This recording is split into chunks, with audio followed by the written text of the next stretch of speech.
জল জীৱন মিছন অসমৰ কাম কাজৰ ওপৰত বিভিন্ন দিশৰ পৰা অভিযোগৰ বাবে 2024 চনৰ 3 অক্টোবৰৰ পৰা জল জীৱন মিছনৰ নিৰ্মাণ কাজ ষ্টেণ্ড ষ্টিল ঘোষণা কৰা হৈছিল সাময়িকভাৱে।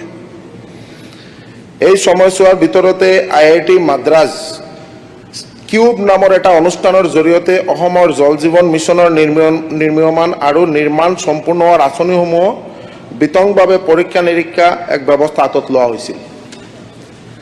পৰৱৰ্তী পৰ্যায়ত উক্ত সংস্থাটোৱে দাখিল কৰা প্ৰতিবেদনৰ ওপৰত ভিত্তি কৰি চৰকাৰীভাৱে ঘোষণা কৰা ষ্টেণ্ড ষ্টিল 2026 15 মাৰ্চ তাৰিখে উঠাই লোৱা হৈছে। এই অনুসাৰে এতিয়া পুনৰ নিৰ্মীয়মান আঁচনিসমূহ কাম পৰ্যায়ক্ৰমে আৰম্ভ কৰাৰ বাবে ঠিকাদাৰসকলক নিৰ্দেশ দিয়া হৈছে।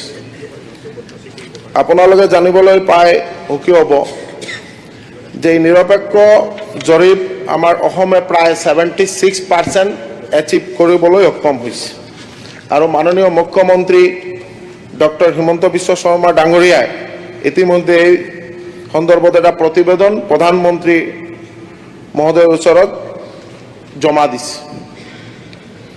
ভাৰত চৰকাৰৰ পৰা ধন লাভ নকৰাৰ বাবে 3/10/2024 তাৰিখে যি স্থিতাৱস্থা আছিলে এইটো 15/3/2026 তাৰিখে এইটো উইথড্ৰ কৰি দিছে আৰু তাৰ পিছত জল জীৱনটো অনুমোদন জনাইছে আৰু নিলে সুখী হ'ব আৰু কেন্দ্ৰীয় চৰকাৰৰ তৰফৰ পৰা JJM2ৰ বাবে কেন্দ্ৰীয় সাহায্য অনুদান চেন্ট্ৰেল শ্বেয়াৰ গ্ৰান্টছ ইন এইডছ হিচাপে 7,643.22 কোটি টকাৰ এক মাদাৰ চেংচন প্ৰদান কৰা হৈছে, যাৰ ভিতৰতে ইতিমধ্যে আমি 692.24 কোটি টকাৰ এটা টোকেন কিস্তি ফাৰ্ষ্ট ফেজ লাভ কৰা হৈছে।